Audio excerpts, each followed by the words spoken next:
তাবলিগ জামাতের কাকরাইল মসজিদে রাত্রিযাপন কার্যক্রম পরিচালনা ও শান্তি শৃঙ্খলা বজায় রাখা নিয়ে নতুন প্রজ্ঞাপন জারি করেছে স্বরাষ্ট্র মন্ত্রণালয়।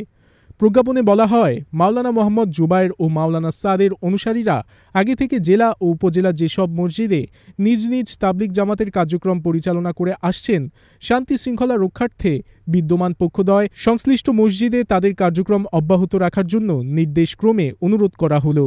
রোববার স্বরাষ্ট্র মন্ত্রণালয় থেকে এক প্রজ্ঞাপনে এই তথ্য নিশ্চিত করা হয়েছে।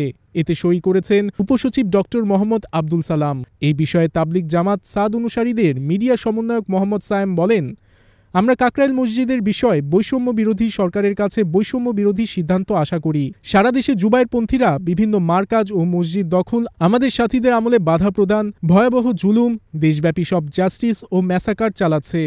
এর মধ্যে আমরা আশা করছি প্রজ্ঞাপনে এই বিষয়টি দ্রুত সমাধান হবে। প্রশাসন সৃষ্ট জটিলতা নিরসনে এগিয়ে আসবে এবং আন্তরিক ভূমিকা পালন করবে বলে আমরা আশাবাদী।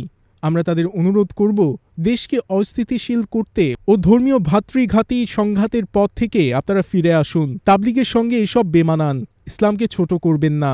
সায়েম আরও বলেন, নিরপেক্ষতা বজায় রেখে রাষ্ট্রের নাগরিকদের মৌলিক ও ধর্মীয় স্বাধীনতা নিশ্চিত করতে সরকারের প্রতি আহ্বান আমরা জানাচ্ছি।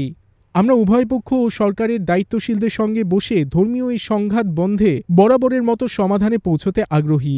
পাশাপাশি তাবলিগের শীর্ষ মুরব্বীদের নামে মিথ্যা মামলা প্রত্যাহার ও অন্যায়ভাবে গ্রেপ্তার হওয়া তাবলিগের শীর্ষ মুরব্বী শাইকুল হাদিস মাওলানা জিয়া বিন কাশেম ও মুফতি মুয়াজ বিন নূরের নিঃশর্ত মুক্তি চাই।